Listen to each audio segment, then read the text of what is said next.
Hello, everyone. Welcome to another episode of Ahead of the Curve. Elburz is looking at me, and he's already got me laughing and smiling. Elburz, Armin, welcome to the show. It's great to have you both here with me today. Thank you. My pleasure. Great to be here. Yeah.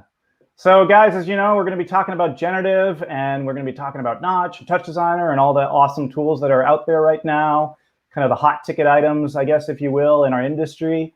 So, Elburz, why don't we start with you? Can you give us a little bit of background of your history and, how you kind of got into this mess? This is a tale for the times, I think. But I say it, I make it feel like super epic, but it's in our industry, I feel like it's super generic, actually, which is that I started in a completely different industry. And, I grew up doing music stuff. I went to school for music. And then I really found myself kind of getting close to the end of music school. And I was like, hey, you know what? This scene is not really fitting for me. I was always trying to do new stuff, which in classical music is like not really what you get into classical music to do. And I figured, No? you know what? Like I love me some Mozart, Beethoven, Bach. Like, listen, I listen to that all day, but I can't play it all day. Like I play it once a year maybe, and then I'm like, I'm good. I'm tapped out for now. And then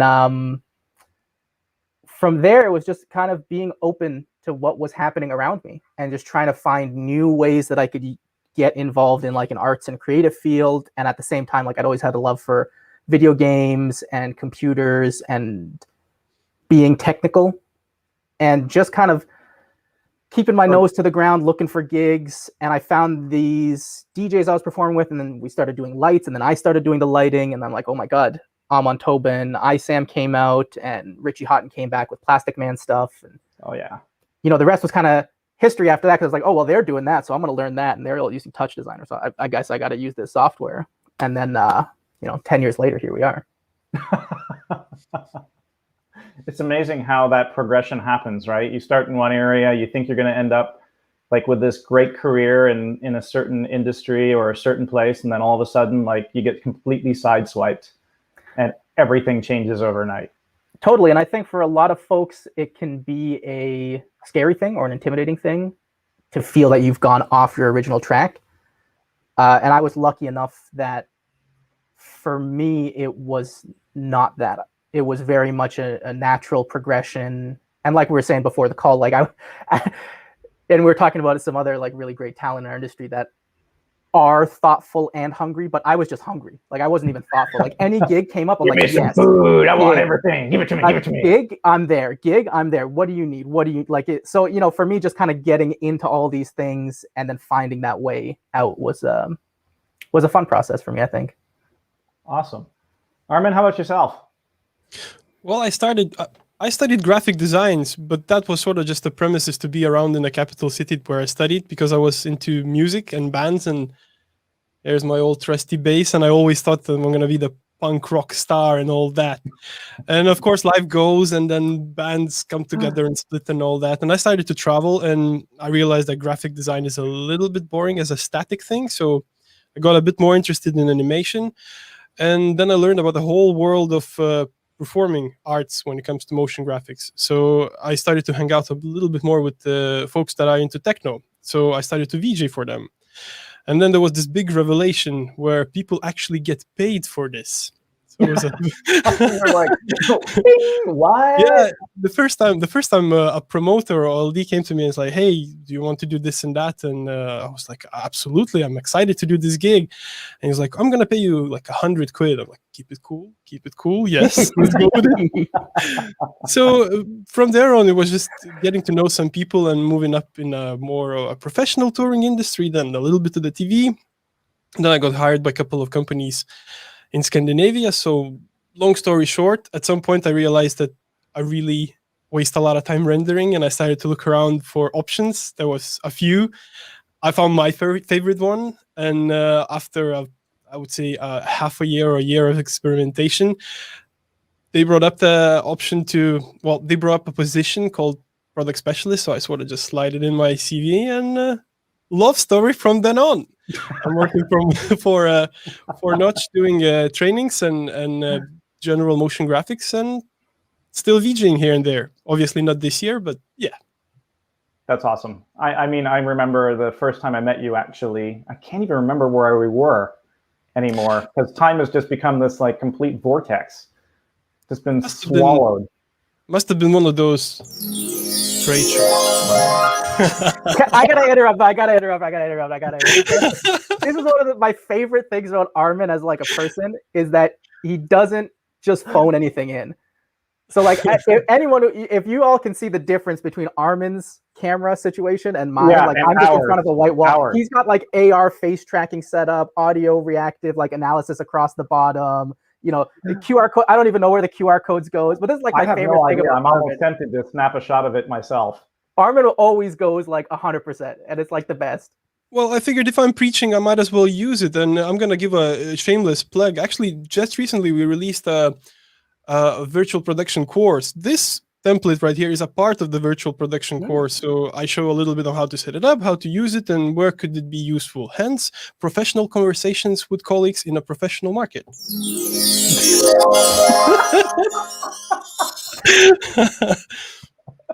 Armin, you better be careful, man, what you do, because I might be bringing you on every single episode just for the New effect. co-host This is confirmed. the first episode that we have like live sound effects. I'll try to keep it cool. It's very tempting to abuse the soundboard, so I'll just keep it low from now on. So let's dive in. Let's just dive straight into what we're here for and talk a little bit about real time and talk about some of the progression and some of the enhancements and some of the cool features that have been kind of coming in. And we've been toting about it for months and months and months now on the show about virtual production pipelines, and all the different software features and functions that are becoming more and more available on the market. So I think that one of the most interesting things too is to start to see this whole inception of softwares that are starting to meld into one another and starting to become one gigantic different real-time rendering ecosystem. And you know, with the recent integration of Notch Playback and Notch and Touch Designer, it's kind of opened this whole new realm of crazy possibilities. I think that, you know, and being able to leverage the best of each platform now and meld them together. So I would love to actually hear, Elburz, a little bit of your, you know, a little bit of input from your side about that integration and kind of how that looks in your world.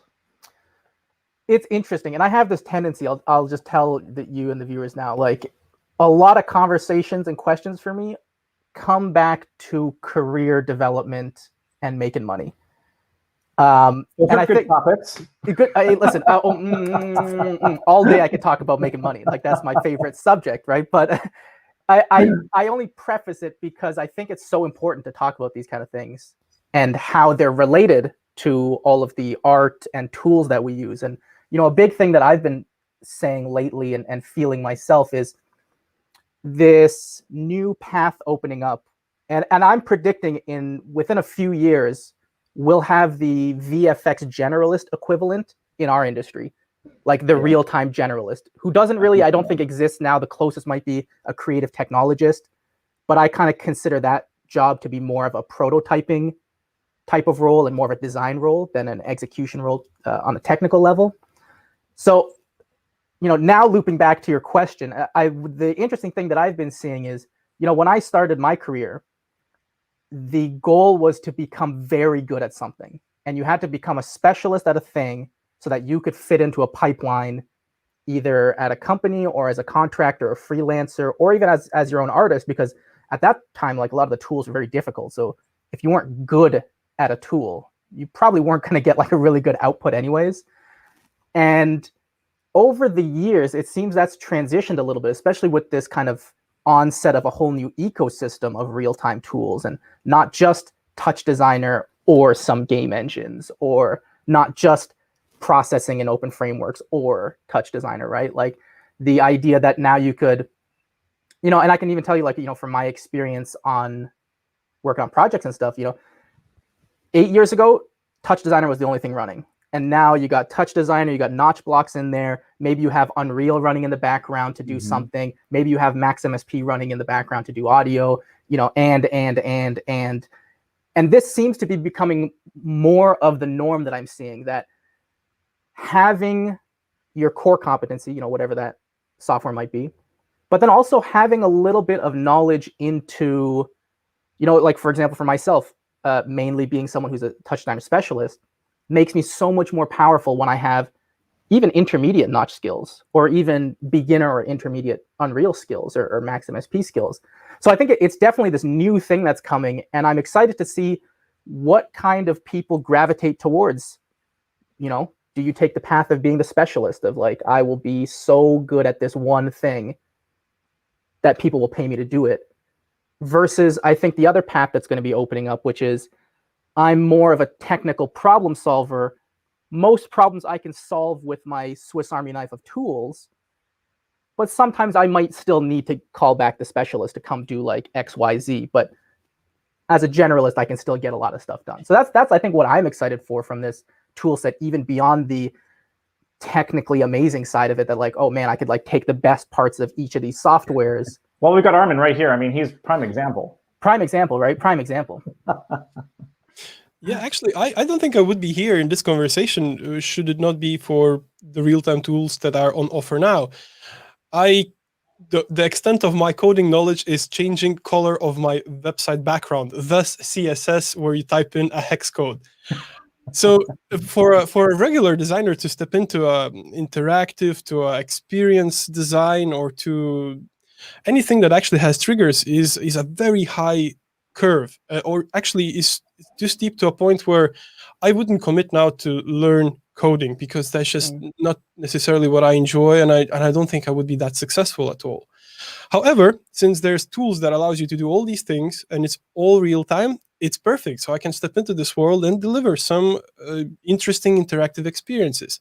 Of course, there is a limit to how far can you push until you get into a certain point where you need to learn somewhat of a language that allows you to connect 250 different things, or send out signal to 250 different outputs. And that's exactly where touch and notch integration comes in. That's where I'm extremely happy, because I get to hang out with people who are, well, extremely well versed in that, such as Elburz. We actually did a couple of things together, and that was the strength of it. I could focus and play around with the design, and he could focus and play around with all the crazy integrations and crazy outputs and inputs. And it was a great thing. So if in all, I would say that in this given time, you can actually focus on specifics of what you like, and you're still gonna find yourself a space in a live event industry or in an install industry. So that's awesome. I think we just sort of, the designers, we slowly creeped in on the creative coders world. We're here to stay. You're here to stay. You got the Mario sounds on there too, don't you? Copyright, I should not use. Yeah. Okay, yeah, don't. I'm not, but I would, but I'm not. I'm curious what else you got on there. Yeah, we don't have to. I'm sure he's got a whole bunch of other tricks in that toolbox. I'm sure we're going to have a 40-minute journey of different sound effects happening throughout the entire episode.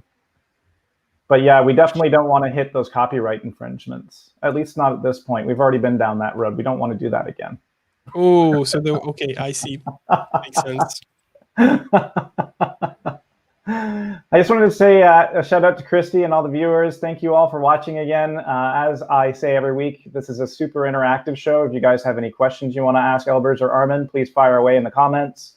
If there's anything that you're curious about within the product lines or in what Elburz business is all about, again, just please post a comment and we will definitely get around to it as we work our way through. So with that being said, I just want to say hi to Christy, and she commented that art is totally related to making that money. Everyone needs creators to tell a story. I love this talk. I like that. Good comment. Good comment. And I actually love your idea, Elburz, about the whole idea of the transitioning from what a creative artist is right now to what that might look like moving forward into the future. Because I couldn't agree with you anymore. A lot of my background comes from media server world, is where I kind of got into things. Back, let's date myself again, back in like 2003, when media servers really just started coming out, and Catalyst was out, and Hippo, I think were basically the main two, Pandora's Box, kind of the main three that were on the market. And it was unheard, like real-time video was like this new thing. Nobody had really done anything with it, and shaders were, shaders had always been around, but nobody had actually really created this software that could, compile shaders on the fly and do all kinds of different things. And then Mhm. all of these different products slowly started to trickle to market. And, I had to step up my skill sets to be able to adapt and change. And, now as I'm getting older, I'm starting to find myself like getting into these different workflows and different software platforms where I'm like, whoa, okay, like some of this stuff is now getting over my head, as I would consider myself a professional in the market, in the field. It's just like, it's starting to get to a point where it's really hard to stay efficient, I guess, if you will, inside of the different platforms. So, Elburz, I'd love to hear a little bit of your opinion on that comment, actually, seeing as you guys are doing a lot of training and you guys are investing a lot of time in education. Yeah, and I could definitely tell you a really good thing that we talked about recently in the HQ, because we have group coaching calls that happen with all of our members. And I got asked a similar question, which was a little bit different because it was worded, should I specialize or should I be a generalist? And I think that is similar to what you're mentioning, in that, you're exploring new workflows. All of a sudden some of them get, trickier than others, depending on what kind of work it is. And the analogy that we kind of talked about was this idea of making your skill set like a T. Right now that probably makes the most sense in this immediate kind of market that we're in, which is that you want to have one, or let me make sure I'm in frame here. You want to have one set of skills that is deep. That is, whether or not you would consider it a specialization, you should have one thing that you're best at and you're willing to kind of get into the mud with, and, deal with the struggles of trying to get around confusing concepts and things like this. And then what happens is, I think a good way to think about it is once you have a base there, everything else, I don't think you really need to worry about getting to those or even over those roadblocks, right? Like, for example, you hop into Notch, you start learning something, and you're like, okay, cool, I get it. Oh, I hit some confusing topic. I think if that's not part of your depth of skill, that's fine. Because I think for most people, one of the most effective things about learning different tools is not actually using them. It's being able to communicate with the other people who are the really good ones of those tools, right? So, most of the time, if I'm learning Unreal, it's not because I'm going to become like the best Unreal developer in the world. It's because I just want to know, this is how kind of blueprints work a little bit. Here's the mindset behind them. Here's how the material editor works. Here's the mindset behind it. Here's how they conceive of objects and actors in the world, so that when I'm talking to somebody who might be working on the project with me or kind of collaborating with, I just know the right words to say. I know what you got terminology down. You got a base understanding of how everything works and how everything gets put together.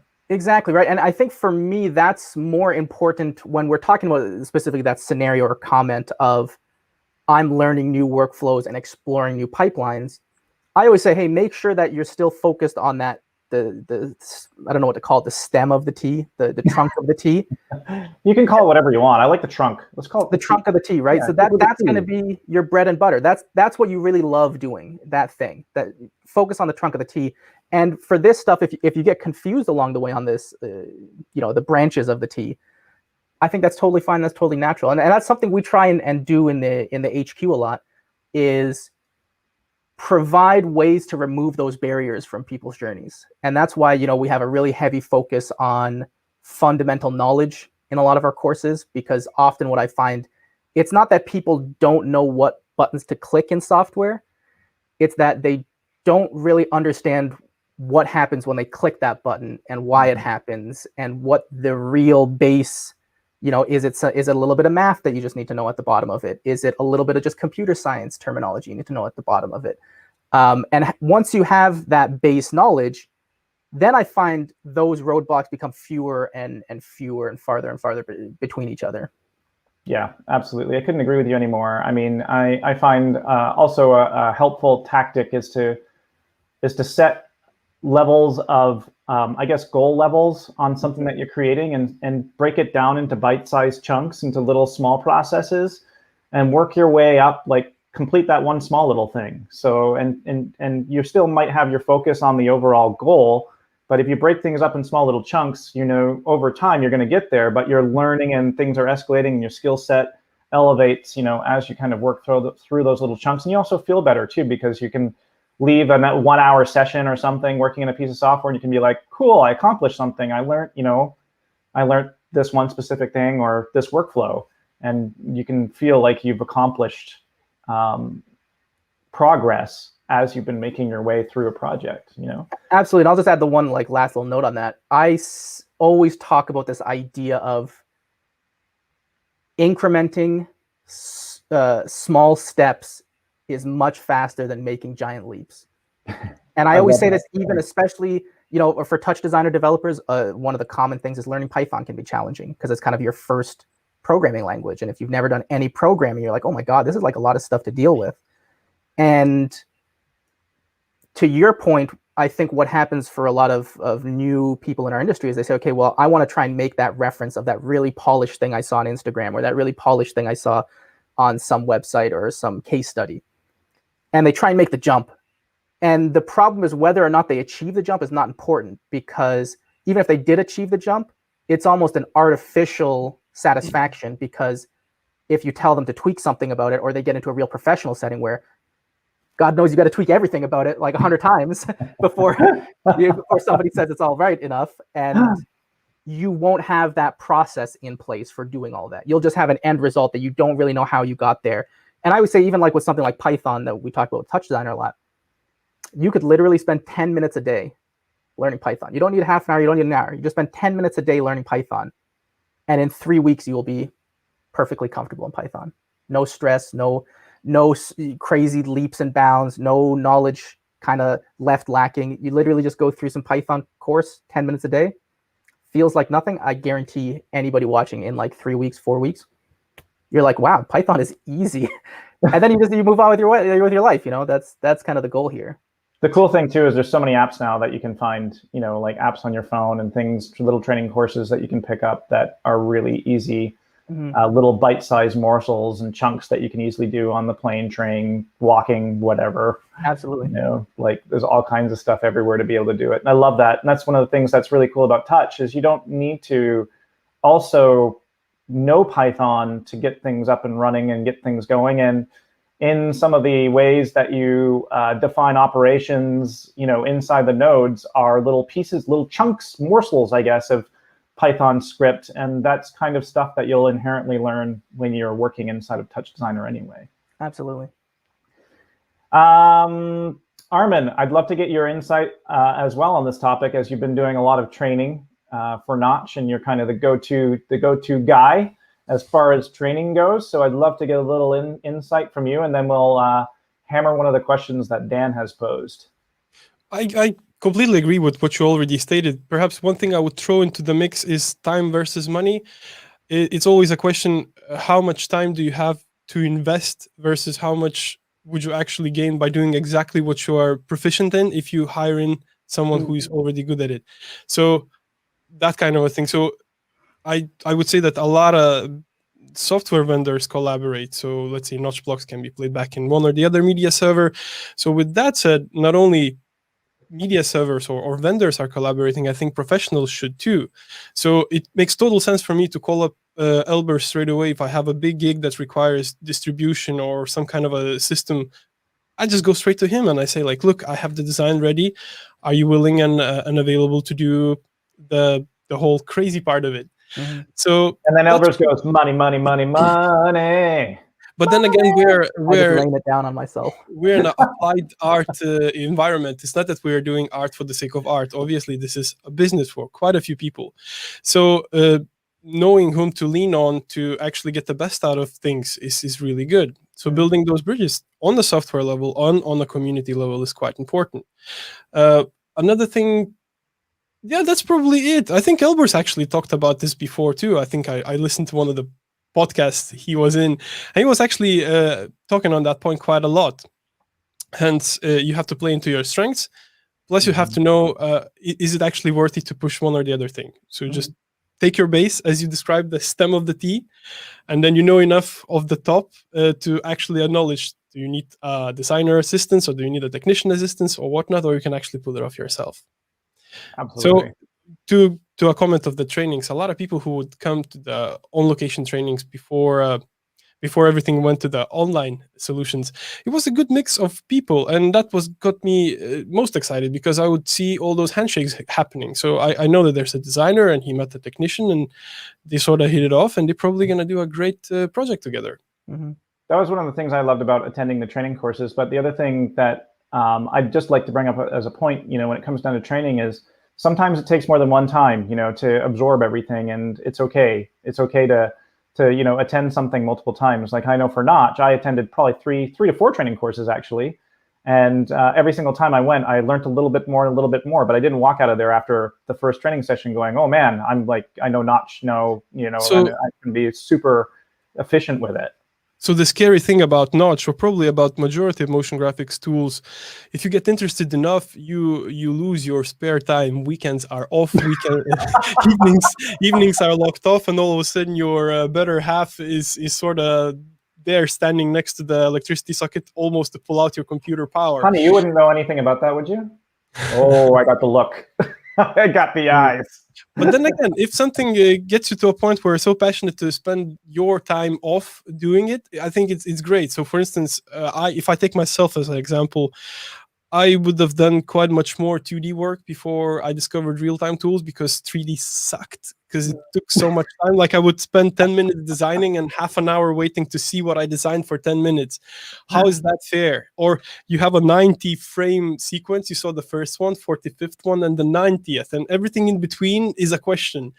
And most likely something went wrong. Or when you render that thing for an hour or two, you just look at it and you think, Jesus Christ, if I had a chance to move camera 5 points to the left or right, this would be it. And this is my OCD. I have problems standing next to the traffic light. So imagine me seeing a render that I'm not happy about after 2 hours of waiting. 2 hours, I'm saying, is a very generous time, because sometimes it's days, and sometimes your art team says like, okay, you can use a render farm, so go ahead and invest 2 days into a render farm, and then you come out with the cost and the result. And if you're not happy with it, it's a sad day. It's a really sad day. Too bad. So yeah, long story short, real-time tools made me feel in love with 3D again, because I had that lost for many years before. That's a friggin' awesome story. And it's so incredibly true. It's like all of those people working in After Effects for so long inside of those 2D worlds, and maybe bringing in 3D assets here and there, but that whole frustration of trying to work in a full 3D scene, forget about it. Even linear 2D editing can actually take time. I spent some hours and some days with After Effects as well. What I'm trying to say is that any offering that is available now as a real-time tool is actually very welcome change, at least in my perspective, because, well, let's take me as a bass player that I used to be when I was 19. I didn't have to wait half an hour to hear a note that I'm playing. Huh? You're still not 19? 20 to turning 21. Rejuvenation factors. But anyways, you don't have to wait half an hour to hear that note being played. So that's amazing. That's where the creativity comes in. You literally sit there and you work on that groove, and after a couple of hours, this is something you like, and then you present it to the band or whatnot. And in the graphics world, there's nothing close to this before real-time tools. You would expect that it came out correctly. Imagine music producer coming up with the track and then just estimating that it's gonna sound nice. Yeah, or he hears one bar, then bar 8, and then bar 30. And like, I hope everything in between is gonna come out okay when I hit render. So we're in a luxurious time as motion graphers. We actually can play around with things live, and I think that actually makes us much better. Like I feel that my level went up because, well, I have an option to put that camera 5 points to the left, right, or change the lighting as I please as I go. Even 3 minutes before the delivery time, because, well, either I don't have to render at all, or the rendering is as fast as playback. So big benefits. Mm-hmm. Absolutely. I find, though, on the flip side to that, you can find yourself in a rabbit hole really quickly. Like I know for me, I get creative and I have a vision of what I want to get accomplished. And the next thing you know, I'm 4 hours or 5 hours in a completely different direction, because I've found this like hanging little carrot that says, hey, come this way. You really want to come this way. Yeah, Next you, thing you know, thought you thought that I'm joking about this electricity socket thing. I wasn't. You definitely lose weekends and evenings. But the more you do that, the faster you get to a place where you're happy. So next time you are commissioned to do something, since you sank all that time, you actually get to that point rather faster. So this is all with experience and time you are willing to invest to a tool. Obviously, So there is an investment needed when you grab something new. So the overall piece of advice here is to continue chasing those carrots, burn that time. But there is some truth behind that. I mean, you learn an incredible amount by doing that. Well, you have to. It is art after all, and if we are talking about motion graphics, you cannot expect to deliver 9 to 5 exactly this in a box. You need to get inspired, and you need to sink some time to make all those mistakes before you actually nail that correct look or that correct workflow for yourself. So it's not 9 to 5, that's for sure. Not this world, not 9 to 5. I would give my left hand to cut, or I would vouch 3 pints of beer in any pub that you guys slept on location at some point during of your gigs. Yeah. It's not 9 to 5. Yeah, many times. What do you mean sleep? There was no sleep. Yeah, what is that? We're still awake. That's a good point too. For days. A good point too. Finding out what your true like point of true exhaustion is, where you're going to keel over. But that's I actually like this about our industry, because when you spend a week of this crazy with some team of people, the bonding experience is amazing. You feel like you went through a battle with them. Next time you meet, you hug. It's like, my man, or family, my girl. Yes, we did it. I remember. Yes, that was great. So I think it's very empowering to build these kind of relationships in those sleepless nights. See, I that's funny, because when I was younger, I would agree. Now I'm starting to disagree a little bit, because what I find is, and maybe this is just, when you start to get deeper and deeper into your career, and like deeper and deeper into your level of expertise and your age, and what you find is that it's not your fault that you're there at 2 a.m. Then it starts to become less of a bonding experience and more of like I don't really want to see you for a while after this experience. I'm not saying this is enjoyable in an extended period of time or in too big of a repetition. This is more or less once in a while is fine, but afterwards it becomes super tiring. That's it. Agreed. Yeah, absolutely.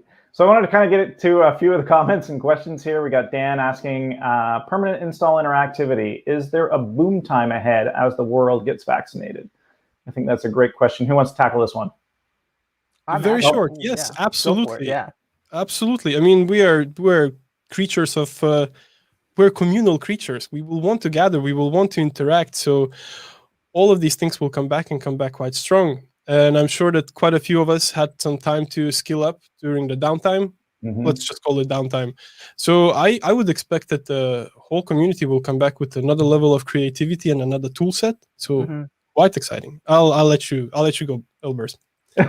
Just to agree, like I think one of the big things to think about is, and this is what we've been telling our members at the HQ Pro for a long time, is once your professional life starts rolling, it's very hard to slow it down or stop it.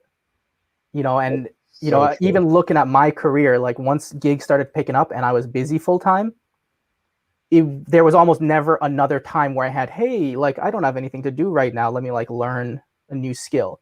Anytime I had to learn new skills was like, because there was another deadline coming up. And, while this was like a super difficult period for a lot of people, everybody, when you try and find those silver linings to like, keep yourself motivated and going, the big thing I said is you may never have time like this again ever to learn skills, right? Like you may never have months of time where nobody is bothering you that you can actually like sit down and say, hey, you know what? I can learn Touch Designer for 3 months and get really good at it and consume all the material. Or I can learn Notch for 3 months and get really good at it. Like that time. And I bet right now, like if vaccines rolled out tomorrow, I would never get that time again.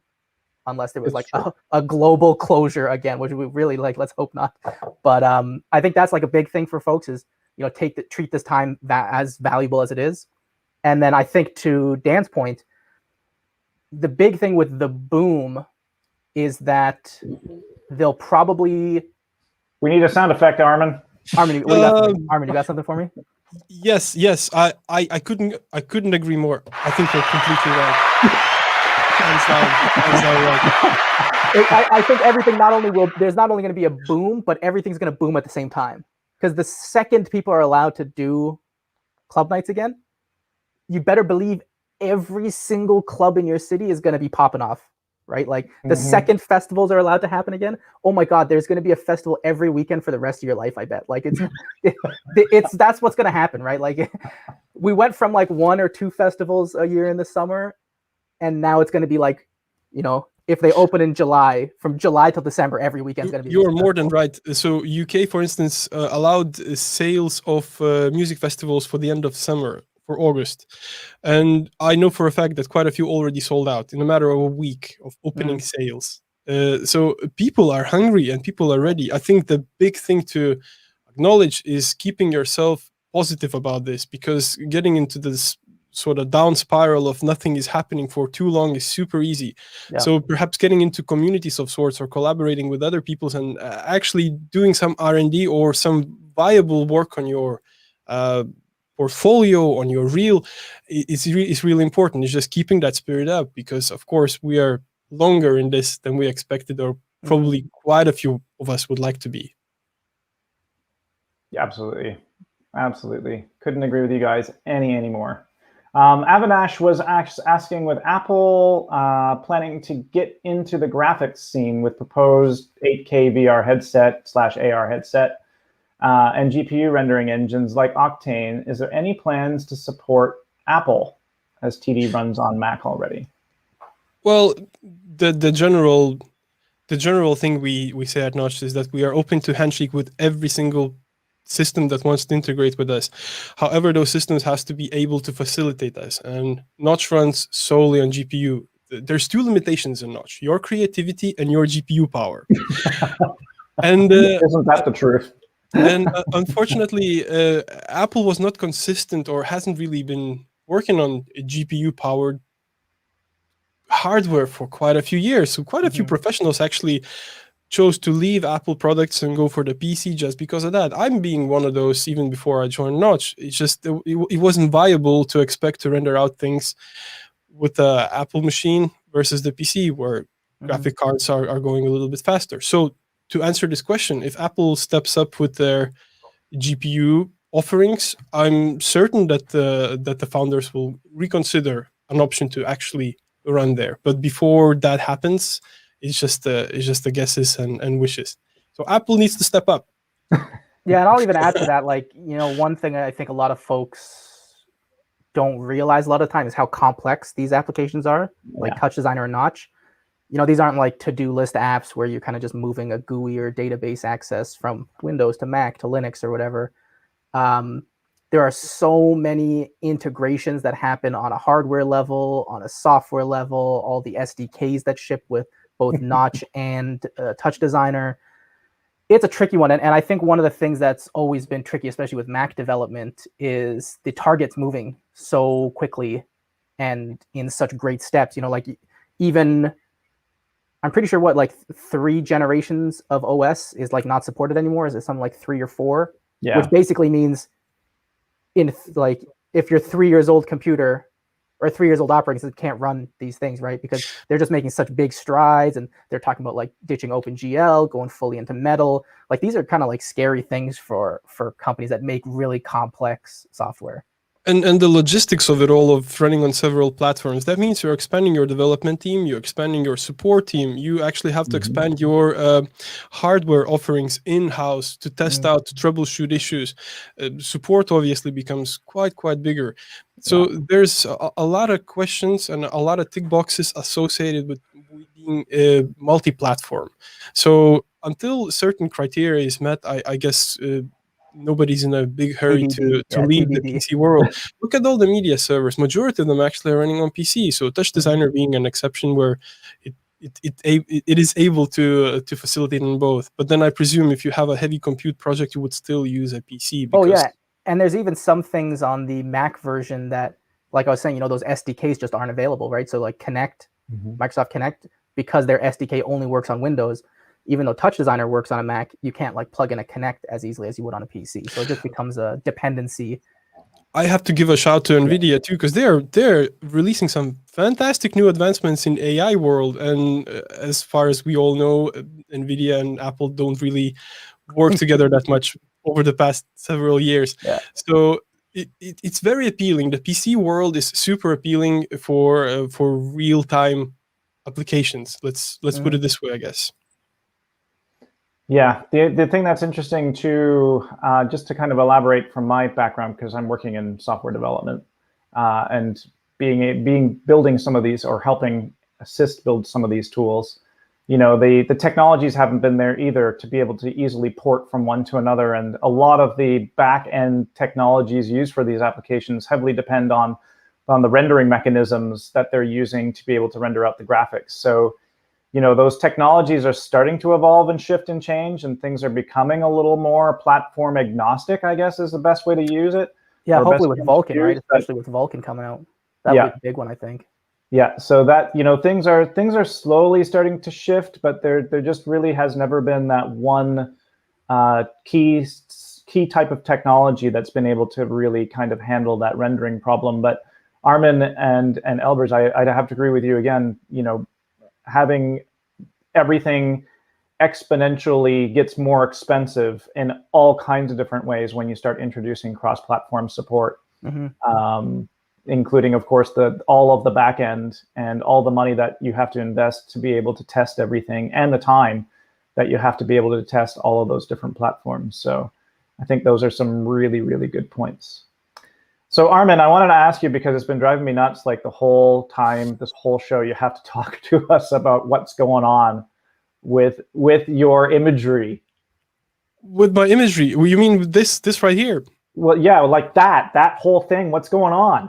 So this is a template that we foresee as useful thing for people who are having calls with partners and friends, and any professional setting where you need to have some base information always ready. So basically, once you download the template, you get an option to change QR code, because obviously the update's live, so you can put anything. I actually regret now not putting Rickroll thing there. I should have. Wait, is that a serious QR code? This is gonna It's happen. serious QR code, of course. Yeah, it's gonna happen right now. Actually, I have it running in the background. I can update. Oh. Well, I cannot put Rickroll now because I just said it. Should have just updated it. I literally had this running directly to your Instagram. Yeah. So this is the idea of having a conversation, and instead of pasting links to, let's say, comment sections throughout the whole conference, you literally paste it there and say like, "Hey guys, check this out." Bam. There's a link available already, and it's just a snap of the phone. And then you have an option to state who you are and affiliation to a company, let's say, or whatever, or put in the logo. And the notes. So since Notch supports WebGUI, in a smaller contained environment, this probably could be even open for a whole team to use. So via WebGUI, you could actually write notes and ping each other messages. So this is literally for that. But in our case, this is just the notes that I would be writing down. And let's say if I want to bring out several things or points in the conversation, I would literally list those there. And then in the bottom, it's just a clock, which is feeding straight from my machine, statement of time zone. And the most important bit in the bottom is meeting time, which usually helps to make sure that you haven't sank all day into those meetings. And I vouch, this is probably the biggest buzzkill when you spend a whole day having meetings. And at the point where you start to have meetings about meetings, you're dead. That's it. That's the worst thing. So it's good to have a little reminder to yourself and to your colleagues saying like, oh, we are on 2 hours of this conversation now. Maybe we should, try to wrap things up. And of course, I have a little face rig for the face tracking, just because I can. It doesn't. Why not? Why not? Exactly. Why not? So since it's a real-time tool and it's allowing you to stream straight from a builder and from executable to various platforms, anything from Zoom to, let's say, this platform that we're on now, and to direct streaming, I just thought I might as well put it on and use our own toys. You know what? I'm going to start doing that in my meetings now. I'm just going to throw my my Intel RealSense camera in, and I'm just going to start face tracking myself and then augmenting all kinds of different pictures Well, please do. I think it's important to keep things yourself on myself as I'm in those meetings, so I can be taken seriously.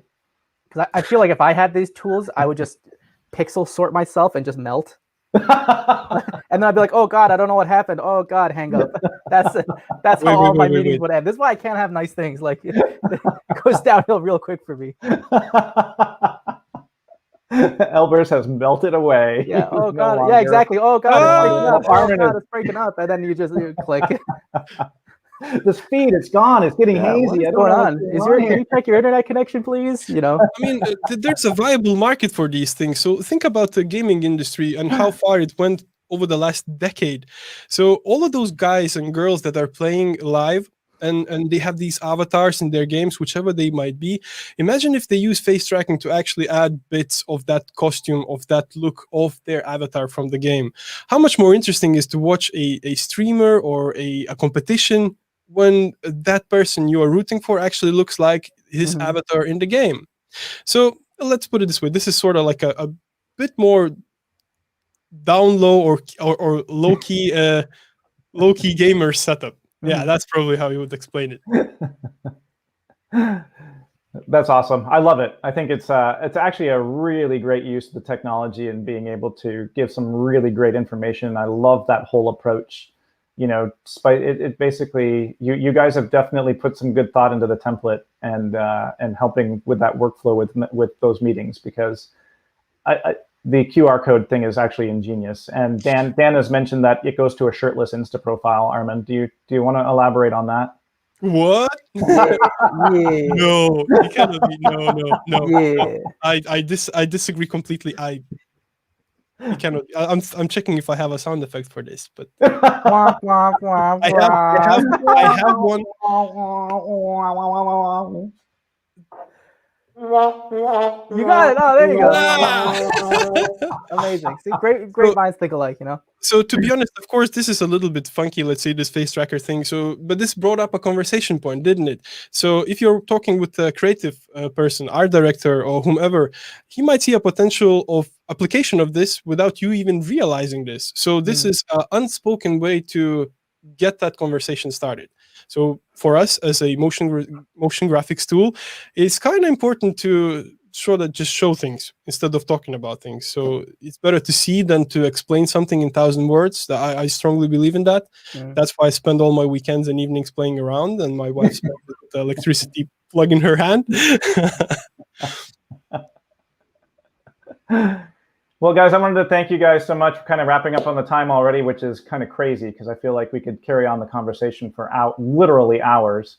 But I just wanted to thank all of you for being here. I thank both of you for being here. For those of you that want to get in touch with Elburz, we are just going to, there we go. So we got Elburz info there. So if you want to reach him out at the HQ at Interactive Immersive.io. And then as far as Armin goes, you can reach him at Notch, and his email address, armin@notch.com.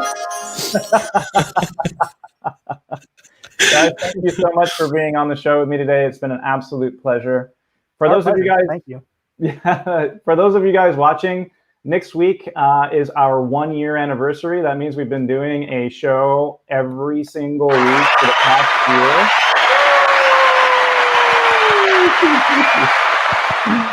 So to celebrate that, we're going to bring on back our very first guest, Berto Mora, on the show with us, and we are going to talk about what he's been up to this past year.